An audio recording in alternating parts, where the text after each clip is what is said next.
ndeysaan combat spécial de la soirée fii ci Arène Nationale diggante Bécaye bu Grand Médine kan la ci bëreel ñu ne Boy Jules bu Falaye Baldé arbitre baa ngi wax ak ñoom li làmb bañ li làmb nangu mi ngi waxtaan ak ñoom Bécaye moo ñu woon ginnaaw Boy Jules lañ jàkkaarloo arbitre sifflé na combat bi ndeysaan mi combat bu xamante ne bi combat bu neex di combat spécial de la soirée ak Fallou Ndiaye production le numéro 1 Boy Jules Bécaye combat bi du yàgg combat bi du yàgg combat bi ci premier 5 minutes bi am na ko ci moom mais bu ci génnee day perdre combat maa la ko wax Bécaye door na Bécaye Boy Jules Bécaye moo féete à gauche Boy Jules Bécaye jël na ko Boy Jules nga dox jël na ko lu fay xew teq lu ngi xew teq door mu daanu kawo no jël na ko da koy daan na ko la ilaha illallah daan na ko Boy Jules daanu na Bécaye daan na ko arbitre lu mu wax yëkkati na loxo Bécaye daan na ko jël bu rëy la ilaha illallah la ilaha illallah ma ngay julli am na lu ko bett daa jël coup kawo Bécaye daan na ko oh Boy Jules daanu na lamb ngi nii lii mooy lamb amul logique Bécaye ndaanaan la waaye Boy Jules waaru na xool ko ni mu sëggee Pape Diagne Seras financier bi mu ngi taxaw Fallou coach bi mu ngi taxaw Papa Baldé mi ngi taxaw ndeysaan oh Bécaye daanu na bett na ko Bécaye daan na Boy Jules ñu ngi koy yëkkati moom Boy Jules oh Bécaye Jules lamba ngi noonu Jules lamba ngi noonu Jules lamba ngi noonu lamba waxul dëgg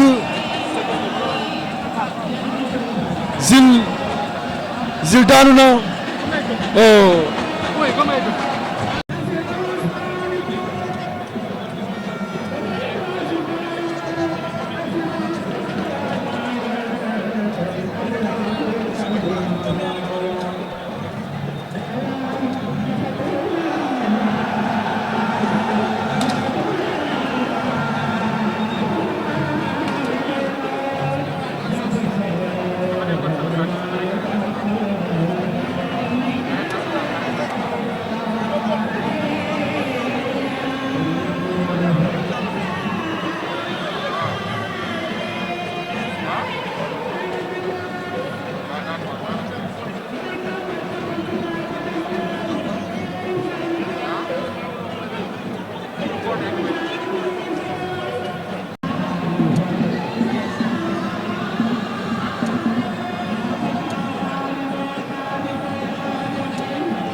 test 1 2 3 4 5 bismillah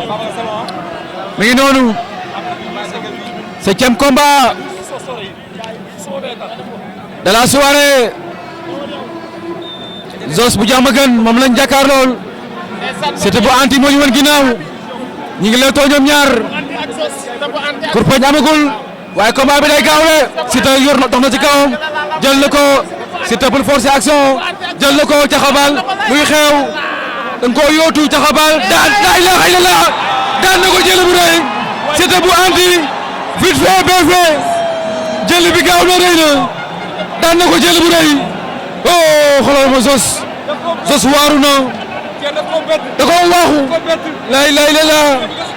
da koo waaxu dox ci kawam xeex ak moom takku ko daan na ko jëlee bu rëy oh Zoss waaru na xoolal ma Siteu bu àndee ngi noonu ndeysaan Ibra Fall la àndal le sorcier de Ada Fass moo ko indi moom Ibra Fall lay la daa xam lamb daa miin lamb ndeysaan xoolal li muy tekki am na lu muy tekki moom Ibra Fall am na lu muy tekki waaw waaru na am na lu ko bett moom Zoss oh Zoss xeexul bërewul deful dara ma ne ko xeexul bërewul ba ñëw rek daanu ndeysaan dem nañ mi daa ñëwaat ñoom ñaar diggante Yile ak Petit l'enfant ak Yile dem nañ ardo wala boog dem nañ mi daa dikkaat Petit l'enfant moo ñëwoon ginnaaw bàyyi ko écurie Yoff Yile Baba moom lañ jàkkaaroo jël na tànk bi lu ciy xew Yile penalty la loolu waroo ko bàyyi da nga ko war a exploiter jël na ko 3 fois mais réussirul caxabal koy jéem a caxabal waaye Petit l'enfant fi mu tee daa baax loxo bala gàll ca kaw di ko épercuter pour mu sigi ndeysaan arbitre bàyyi la ñu bëre arbitre xale yaa ngi bëre Petit l'enfant waaw Yile Petit l'enfant door na génnaat jël na ko Yile li muy yor dafa bari Yile li ngay bëre baaxul tànk bi kenn du ko yootu ma ngay door ci faar yi jaxabal door na ko tur na ko daan na ko la ilaha illallah Yile Baba daan na Petit l'enfant daan na ko jël bu rëy munoo daanu daaneel Petit l'enfant munoo daanu daaneel daan nañ ko jël bu rëy moom Petit l'enfant nee na bàyyi na bul bàyyi waxu mbër la bu daanu bul bàyyi nee na bàyyi na bul bàyyi Petit l'enfant ci la mu nga bokk Petit l'enfant bul bàyyi waxu mbër bu daanu la bul bàyyi laa ilaaha illallaah mi ngi noonu Petit l'enfant daanu nen day bàyyi bul bàyyi Petit sama xarit nga bul bàyyi da nga bokk ci lamb Petit bul bàyyi lamb doy waar jëlal ma Yile mi ngi noonu Yile Baba bu nekk jàmmagan bi sam tali Maam Jaara guy ga mi ngi noonu daan na jël bu rëy